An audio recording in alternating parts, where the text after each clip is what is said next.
Hello everyone. तो इस episode के स्टार्ट में सबसे पहले तो हमें एक फ्लैशबैक दिखाते हैं और वो ये है कि जब वूजू जेसिका को देखने के लिए जेल में गया हुआ था तो उसने उससे यही शर्त रखी थी कि मेरे हेनरी का ख्याल रखना, और इसके बदले उसे पता बता दिया था कि जहाँ पर उसे अंकल होंगू के खिलाफ बहुत सारे सबूत मिल सकते हैं उसने सेव करके रखे हुए थे। लेकिन वहाँ से वापस जाते हुए वो जेसिका की नेक के ऊपर एक स्कार देख लेता है और ये देखते ही उसे अपने बचपन की याद आ जाती है। जब उसका और उसकी मॉम डैड की कार का एक्सीडेंट हुआ था तो इसी स्कार वाला कोई पर्सन वहाँ पर आया था और उसने चेक किया था कि ये वाकई मर चुके भी हैं कि नहीं, और इसका मतलब है कि जेसिका उसके मॉम डैड की कातिल भी है। उनकी कंपनी में गबन करने के साथ साथ उसने इतना बड़ा गुनाह भी किया है। जैसे ही वुजू को ये पता चलता है वो तो अंदर से टूट ही जाता है और मैरी बहुत मुश्किल से उसे संभालती है। जब वो उसे सारी हकीकत बताता है तो वो भी उससे बोलती है कि हिम्मत करो, इस वक्त तुम्हारा स्टैंड लेने का टाइम है। और इसके साथ साथ मैरी ने उसे एक और इन्फॉर्मेशन भी दी थी और वो ये थी, मैरी ने कुछ कोलीग्स को आपस में बातें करते हुए सुन लिया था और उन्होंने जेसिका को पहचान लिया था। 25 साल पहले वो इसी सनडोंग कंपनी में एक छोटी सी पोस्ट पर काम किया करती थी और उसके बाद गायब हो गई थी। आज उन्होंने पहचान लिया था कि ये वही जेसिका है जो सिल्विया के नाम से दोबारा अपीयर हुई है। यानी कि अंकल और जेसिका 25 साल से उनकी जड़ें काटने में लगे हुए थे।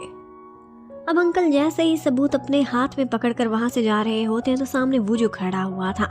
वुजू उनसे कहता है कि मैंने सोचा भी नहीं था कि आप ही मेरे मॉम डैड के कातिल भी निकलेंगे। वो बोलने लगते हैं कि हाँ निकला हूँ तो क्या हुआ, तुम साबित कौन सा कर सकते हो, तुम्हारे पास कोई सबूत नहीं है। और साथ ही साथ उसे और गुस्सा भी दिलाते हैं, बताते हैं कि तुम्हारे डैड को ना सिर्फ मेरे अफेयर के बारे में पता चला था बल्कि कंपनी से पैसा चुराने की भी सारी इन्फॉर्मेशन उनको पता चल गई थी। उन्हें रास्ते से हटाना तो बनता ही था।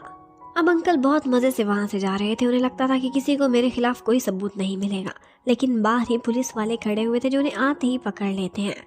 वो जो बताता है कि आपके खिलाफ सबूत मैं इनको पहले ही प्रोवाइड कर चुका हूँ, लेकिन वो सब आपकी बेईमानी और एम्बेजलमेंट के थे। लेकिन अब आपके ऊपर एक और भी केस चलेगा और वो है मेरे मॉम और डैड के मर्डर का। वो इन्वेस्टिगेटर्स से कहता है कि इनकी पॉकेट में ही इसके सबूत हैं। वो उनसे वो सबूत हासिल कर ही लेते हैं और इसके साथ ही हमें यह भी पता चलता है कि इससे पहले जो सबूत मिले थे उनमें से बहुत सारे यूंगसू की रिकॉर्डिंग में से भी निकले थे जो उसने अपने डैड के खिलाफ दी थी। अब फाइनली अंकल अपने अंजाम को पहुंच ही गए थे। उन्होंने बहुत बचने की कोशिश की थी, बहुत चालाकियां की थी, लेकिन इन दी फिर भी जीत तो सच्चाई की ही होती है। अब उन पर कोर्ट में केस चल रहा था, उनके खिलाफ सारे सबूत दिए जाते हैं और सब गवाहों के होते हुए भी इन दी एंड वो कहीं भी नहीं बचने वाले थे। उन्हें मौत की सजा सुना दी जाती है। ये सुनने के बाद वो बहुत तड़पते हैं, चीखते हैं, लेकिन अब कोई फायदा नहीं था। उधर हमें दिखाते हैं कि दादी भी अब होश में आने वाली थी। आंटी उनके सामने बैठकर बहुत रोती है, कहती है कि मेरे साथ तो उसने धोखा किया सो किया, मैंने सोचा भी नहीं था कि वो मेरी फैमिली का भी कातिल निकलेगा। वो जो मैरी को लेकर अब अपने मॉम और डैड की ग्रेव पर जाता है, उनसे उनकी होने वाली बहू की मुलाकात कराता है और अब उसे तसल्ली हो गई थी। फाइनली उसके ऊपर से वो गिल्ट हट चुका था कि जैसे उसकी गलती की वजह से उसके मॉम डैड इस दुनिया से गए हैं, बल्कि उसने उनके कातिल को उसके अंजाम तक पहुंचा दिया था। मैरी भी यहाँ पर अपने होने वाले सास ससुर से हेलो बोलती है और कहती है कि आपके बेटे का मैं बहुत ख्याल रखूंगी। अब इसके बाद वो दोनों सीधा सांग ह्योन के घर पर गए थे। उसे सारी हकीकत बता देते हैं कि किस तरह से मैरी की डिवोर्स होने वाली थी और उसे ये घर मिल गया और फिर इसे रखने के लालच में ही उसने वुजू को लॉन्च किया था। वो ये सारा कुछ एडमिट भी कर लेते हैं और इसके साथ साथ हर किस्म के लीगल प्रोसीजर और फाइन के लिए भी रेडी थे, पर सांग ह्योन कोई भी जवाब नहीं देता। मैरी परेशान थी कि इसने कोई रिएक्शन नहीं दिया, लेकिन वुजू का कहना था ये है ही बहुत सीरियस पर्सन। दूसरी तरफ एक्स वुजू की हालत तो बहुत खराब हो रही थी। उसे जब भी वुजू और मैरी पर गुस्सा आता था वो सारा गुस्सा अपनी साइकिलिंग पर निकालता था।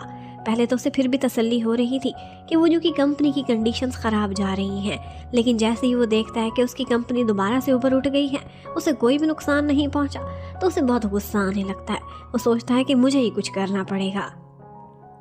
उधर दादी जैसे ही होश में आती है तो पूरी फैमिली को तसल्ली हो गई थी। हर कोई उनसे मिलने के लिए आता है। वो सेफ एंड साउंड थी और उनके मुजरिम को सजा भी मिल चुकी थी। इसकी वजह से हर कोई हैप्पी था। लेकिन हॉस्पिटल के बाहर आंटी आज वुजू से मिलती हैं और उससे सॉरी करती हैं कि सारी जिंदगी में तुमसे सख्त जुबान बोलती आई, तुम्हें अपने भाई का कातिल समझती रही, लेकिन हकीकत कुछ डिफरेंट थी। मैं अब तुमसे नजरें भी नहीं मिला सकती। तुम्हारी कंपनी को मेरे हस्बैंड की वजह से बहुत नुकसान पहुंचा है और मैं इसका अजाला भी पे करने को तैयार हूँ, और अगर चाहो तो कभी तुम्हें अपनी शक्ल भी नहीं दिखाऊंगी।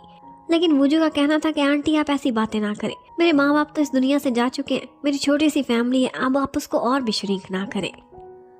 और फिर नेक्स्ट सीन में वूजू और मैरी एक जगह पर शॉपिंग कर रहे होते हैं कि उसी सुपर स्टोर में उनके कुछ कोलीग्स भी फिर रहे थे।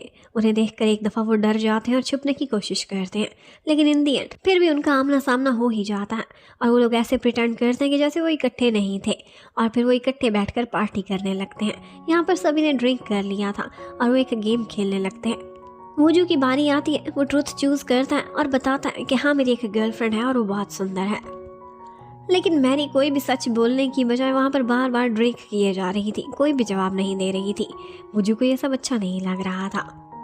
इन दी एंड वो उससे नाराज़ ही हो जाता है और कहता है कि क्या तुम्हें मुझे अपना बॉयफ्रेंड कहते हुए शर्म आती है, तुम एडमिट क्यों नहीं कर रही थी जबकि मैं करना चाह रहा था।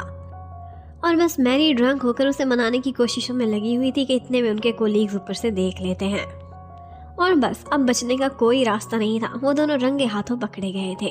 वो उनसे कहने लगते कि अब और लुका छुपी का खेल खेलने की कोई ज़रूरत नहीं, हम आज नहीं बल्कि बहुत दिनों पहले से ही आप दोनों के रिलेशनशिप के बारे में जानते हैं। और तो और वो जैसे चुप रहे थे उससे पहले ही उन्होंने उन्हें सुपर स्टोर में भी इकट्ठे कपल के तौर पर देख लिया था। और सिर्फ इतना ही नहीं, अब शर्मिंदा होने की उनकी लंबी सी बारी थी। एक कोलीग कहने लगता है कि मैंने एक दफ़ा आप लोगों को स्टेयर्स में चोरी चोरी हक करते हुए देखा था। ये सब कुछ ऑफिस रोमांस चल रहा होता है तो किसी की नज़रों से बच नहीं सकता। अब एक एम्प्लॉय पूछने लगती है कि आखिर ये स्टार्ट कब से हुआ था, जब तुम इसे ड्रंक हुई थी और इसे घर तक ड्रॉप करने के लिए गए थे तब, या फिर तब जब आप दोनों उस फोटो शूट में इकट्ठे हस्बैंड एंड वाइफ के रूप में खड़े हुए थे। और बस वो दोनों तो शर्मिंदा होते ही रहते हैं, इतने अरसे से छुपा रहे थे और स्टार्ट से सबको सब कुछ मालूम था। उधर यूंगसू अपने डैड को देखने के लिए जाता है, लेकिन उसके डैड अभी तक सुधरे ही नहीं थे। वो उससे कह रहा था कि तुम तो मेरे बेटे हो ना, मेरे लिए कुछ तो करो, कोई अपील तो करो। लेकिन यूंगसू उनकी एक भी नहीं सुनता और चुपचाप वहाँ से चला जाता है कि आपकी जो सज़ा है आपको मिलकर ही रहेगी। यूंगसू को उन पर इस बात का भी गुस्सा था कि उसकी मॉम जो उनसे इतना प्यार करती थी उससे वो सारी ज़िंदगी धोखा देते रहे थे। लेकिन अब यूंगसू ने फैसला किया था कि बाकी की ज़िंदगी वो अपनी मॉम को बहुत खुश रखेगा। दूसरी तरफ हमें दिखाते हैं कि सांग योन पर हर टाइम जो टॉर्चर करता रहता था सीईओ ली, आज उसके डैड उस पर टॉर्चर कर रहे थे क्योंकि उसकी मेयर के साथ रिश्वत वाली सारी कहानी बाहर आ गई थी और सारी दुनिया को उसके असल चेहरे का पता चल गया था। अब उसकी अपने डैड के हाथों ठुकाई होती और वो सांग योन को सारे इंपॉर्टेंट टास्क दे देते हैं कि अब ये तुम ही हैंडल करोगे। और इसके साथ ही हमें ये भी पता चलता है कि एक्चुअली सांग योन एक अनाथ था और वो एक अनाथ आश्रम में पला बड़ा था। वो अक्सर वहाँ पर जाता था और वहाँ की नन को हर दफ़ा बर्थडे विश करता था। आज भी जब वो वहाँ गया हुआ था तो वहाँ पर वॉलंटियर वर्क करने के लिए डॉक्टर जिंग भी आई हुई थी और डॉक्टर जिंग का और उसका आमना सामना हो जाता है। वो दोनों इकट्ठे बैठकर खाना खाते हैं। आज सांग योन उसके सामने ज़रा भी हेजिटेट नहीं कर रहा था। उसे सारी कहानी सुनाता है कि किस तरह से वो इस दुनिया में बिल्कुल अकेला था। एक दफ़ा उस पर झूठा चोरी का इल्ज़ाम लग गया था और उसने उस चोर को प्रोटेक्ट किया था जिसने ये सारा कुछ किया था। और बस उसके बाद से वो उसका शैडो बनकर उसकी जगह एग्ज़ाम्स भी देता था, उसकी जगह परफॉर्म भी करता था और वो कोई और नहीं बल्कि सीईओ ली ही था। और इसी वजह से आज जहाँ तक वो पहुँचा था और उसका बिजनेस कामयाब हुआ था, एक्चुअली उसके पीछे सांग योन का ही हाथ था। वो पहली दफ़ा खुलकर किसी के सामने बोला था और दिल की बात की थी और वो डॉक्टर जिंग ही थी। जिंग उससे कहती कि मैंने सुना है तुम अब्रॉड जा रहे हो, पर एक बात याद रखना, तुम मुस्कुराते बहुत कम हो। अगर कभी हंसने का मन हो तो मुझे कॉल कर लेना, मैं तुम्हें चीयर अप कर दूंगी।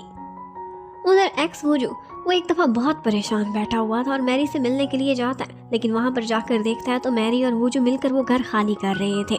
वो दोनों पैकिंग कर रहे होते और उनकी आपस की केमिस्ट्री और उनका प्यार एकदम लाजवाब था। ये देखने के बाद वो बहुत ज़्यादा जेलस हो जाता है। उसके मन में दोबारा से बदले की चिंगारियां भड़क उठी थी।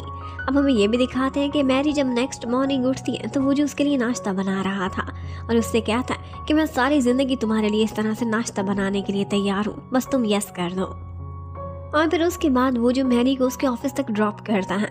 एक्स वो जो उसे कॉल्स कर रहा था वो पिक नहीं करती तो उसे गुस्सा आता है और वो एनोनिमसली ऑनलाइन एक पोस्ट कर देता है और उसमें यही था कि वो वूजू का असल चेहरा बेनकाब करेगा कि किस तरह से उसने एक फ्रॉड किया है और वो सन डोंग का हायर होना डिजर्व नहीं करता। और इसके साथ ही उसने रिपोर्टर्स को एक जगह पर इनवाइट किया था जहाँ पर उसने पूरी प्रेपरेशंस की हुई थी और वो एक प्रेजेंटेशन देने के लिए रेडी खड़ा हुआ था। मैरी भी दौड़ती है और साथ ही साथ वूजू भी, ये सारा कुछ रोकने की कोशिश में कि यहीं पर ये पार्ट ख़त्म होता है। लास्ट पार्ट देखने के लिए stay connected. Thank you for watching. Bye bye.